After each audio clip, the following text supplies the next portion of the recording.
Hey everybody, this is Adriel. Welcome back to the Gong. We're going to do things a little bit differently this time.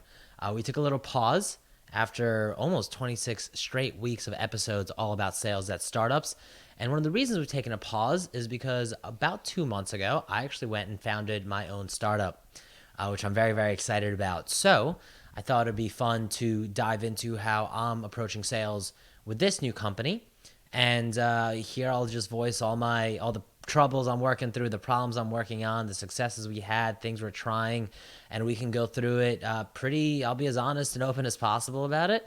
And we'll get really deep on the nitty gritty of things I'm doing and why they worked, why they didn't work. I'm sure there's going to be more than that or than the other thing. And if you guys like it, if you have any questions about it, if you want to ask me questions, or if you got any ideas, I'm all open to it. You can find me on Twitter at alubarski2, LinkedIn in the same place. Send me an email, adriel@riveterworks.com. And what we're going to do is I'm actually going to be interviewed this time by my girlfriend, Abby. Abby, say hello. Hello, Well done, Abby. this is Abby. This is Abby on podcasting. This is what it's like. Feels good to be famous, doesn't it? Yeah, all right. She said, hurry up. Let's get to it. So Abby's going to ask questions. She knows pretty much all the details of everything that's happened. And this first episode is just going to be catching up around the idea. So, Abby, where should we start this story? Thank you for having me, Adriel. You're having me on this podcast. Yes, we're here together in our recording studio, which also happens to be our living room, office, kitchen, and COVID place of work. On a cost per square foot basis, we're really making the most out of this apartment. Yes, I know you're trying to be efficient for your investors. Let's talk a little bit about you. So, for those of us that aren't working 2 feet away from you every day, please just tell us a little bit about what you're working on. So, Riveter is a severance add-on. It's something that an employer that's doing a large layoff provides to their employees. And we help their employees manage unemployment. And that's not just about how do you place them in a new job as quickly as possible. There's actually a ton of questions that come up around unemployment. Questions like, how do I apply for unemployment insurance? Why is it so complicated? What are all these forms they're asking of me? Questions like, what do I do next? What do I do with my time? How do I prepare myself in the best way possible? And so our members, people who were recently unemployed, get access to all this coaching and all these discounted services so they can turn this really tough time into an opportunity. And we help companies, because any company that provides this to their employees that they lay off, has a strong employer branding throughout. You know, people aren't going to be writing poor reviews about them on places like Glassdoor, and people might actually be grateful for the way the experience was handled responsibly. And then also they get to save costs on really challenging legal issues, things that are around wrongful termination, and all those other issues. So our customer is the business and our user is the actual individual. So, that sounds super relevant right now. Unfortunately, most of us are aware that the world, especially America, is heading into a recession, and a lot of us are seeing the news of folks recently unemployed. When did you start working on this idea? So the idea feels very timely, but versions of it have been around since about last fall. So last fall, I was reading a book by Kai-Fu Lee called AI Superpowers, and it was about the rise of automation and all the challenges it's going to have around jobs. But it also ended on a positive note, which is maybe this will allow humans to spend more time doing things they love to do, spending time with people, working on the arts, volunteering, helping those less fortunate, and that automation is not solely a bad thing taking away jobs, but perhaps it's a thing freeing up human potential. And there's the realization that there needs to be a company or organization that can help people progress through that and make the most of this new opportunity. I wasn't sure what role that company might actually take.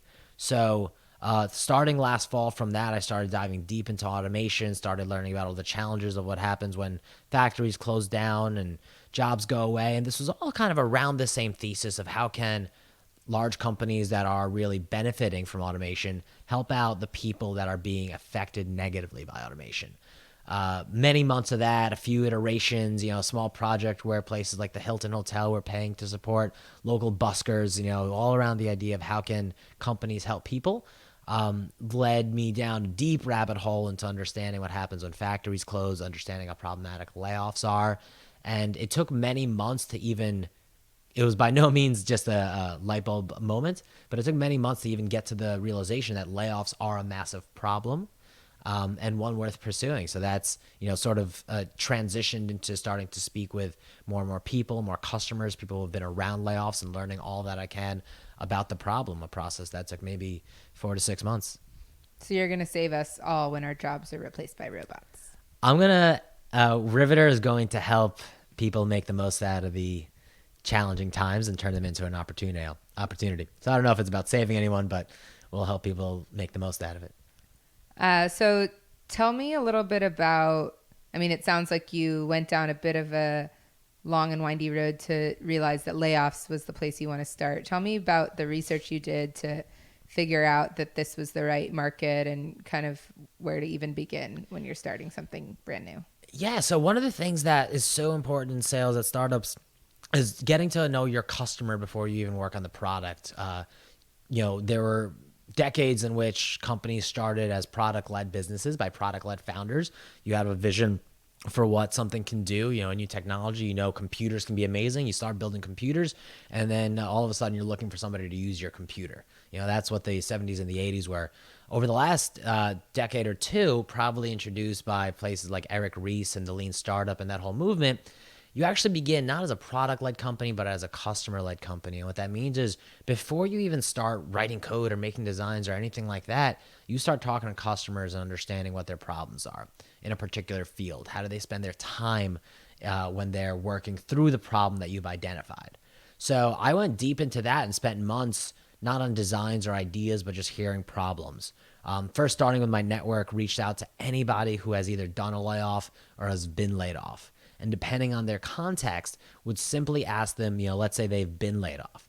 I'd say, how's that communicated to you? When was the decision made? How did you feel? What did you do next? What resources were provided to you? Tell me about your first week in unemployment. How did you spend your time? And not asking them if they would use a product that did whatever, but just trying to understand as much as possible what their biggest challenges were at this challenging time. And the same happened for companies. I spoke to first a bunch of, friends and family friends, and then bit by bit got introduced to one person and another who was an executive at a place like AOL, or an executive at BlackRock, or an executive at retailers, or a small business owner who's had to close before, and said, when you had to lay people off, what was your decision-making process like? Who made those decisions? Who told you how much to cut? How did you decide who to cut out? How did you communicate it? What were the hardest things for you? What happened next? What was important to you? And got to really understand both sides of the problem. And only out of that did I begin to test assumptions and ask them, hey, well, if we had provided a little support applying for unemployment, would you use it? Yeah, I would use it. Well, how much money do you guys spend right now on trying to help employees that you lay off? Oh, tons. We have entire HR departments dedicated for a month just on that problem, and we're buying outplacement solutions and things like that. But here's the problems with it. And so they started. I was not testing assumptions on a whiteboard, but I was testing assumptions directly to customers. And I think that was a place that is very difficult to spend too much time. And even now, a couple months into building the product, at least twice a week, I'm having a conversation with either the user or the customer. So you said a lot there that's interesting. It sounds like you really wanted to start by ensuring you're solving a real problem, and in what sounds like a two-sided marketplace problem, maybe even more. There's those that are laid off, and then there's the businesses. So you understood to a degree what they're going through before building the product. Tell us a little bit about how you decided you were ready to start building the product, and what does that look like? Eventually got to take the first leap and start building more and more to test assumptions. I think it's important to test the riskiest assumption at any given point, and to do so as quickly as possible. One of my favorite quotes being from Reid Hoffman, who says, if you're not embarrassed of your first launch, you've launched too late. So I got together with an engineering friend, said, hey, here's what I've done. Let me share with you what I've done so far. I've talked to 20 people who have shared one side of the problem or another. We launched landing pages, which you actually helped me design. I used Unbounce, and I launched a couple of landing pages, 2 landing pages, one targeted at individuals who recently lost their jobs, and another targeted at employers. And each one had 2 different offerings. We'll help you apply for unemployment insurance. We'll give you a bunch of discounted resources to help take care of your wellness and education. That was for the individual. And we wanted to see if they click on it, what they're looking for, if they give email addresses, and then similar thing for the employer. It'll help your employer branding, will help you save costs, will help you do the right thing and take care of your people.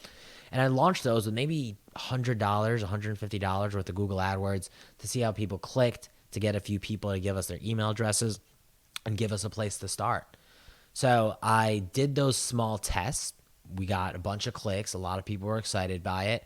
A lot of the realization came that like I knew enough about the problem to start building out a very ugly and very loose design of the first iteration. And so if you remember that, I remember learning that MVP does not stand for most valuable player. Two meanings. So you had your minimum viable product, which in our case, we built out in 2 weeks from the day we wrote a first line of code to the day we put it public.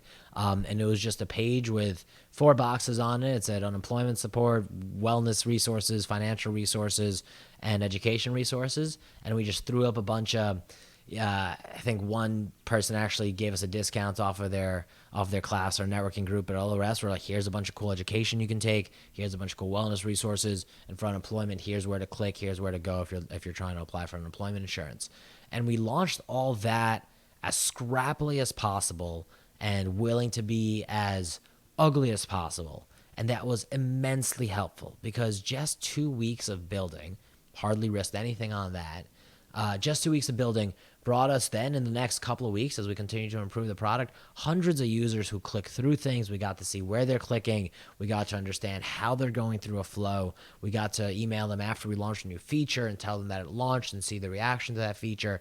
And everything we did got to show progress as quickly as possible. And in the very earliest stages of a startup, you want to hear no as honestly and sometimes as often as possible and as early as possible, because then you'll understand why they're saying no and what they're saying no to. And our MVP allowed us to do that in a really quick and scrappy way.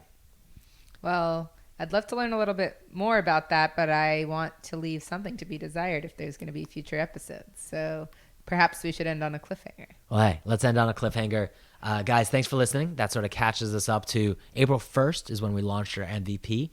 You can check out what it's become at riveterworks.com. That's not much of a cliffhanger, Adriel. Well, we'll see you next time as I catch you up on the last 8 weeks, how we had gained our first little bit of revenue, our first few paying customers, a few hundred more users, and that'll be coming up on episode 2. In the meantime, tweet me at A. Lubarski 2. Thanks for having me and you. Thanks for having us.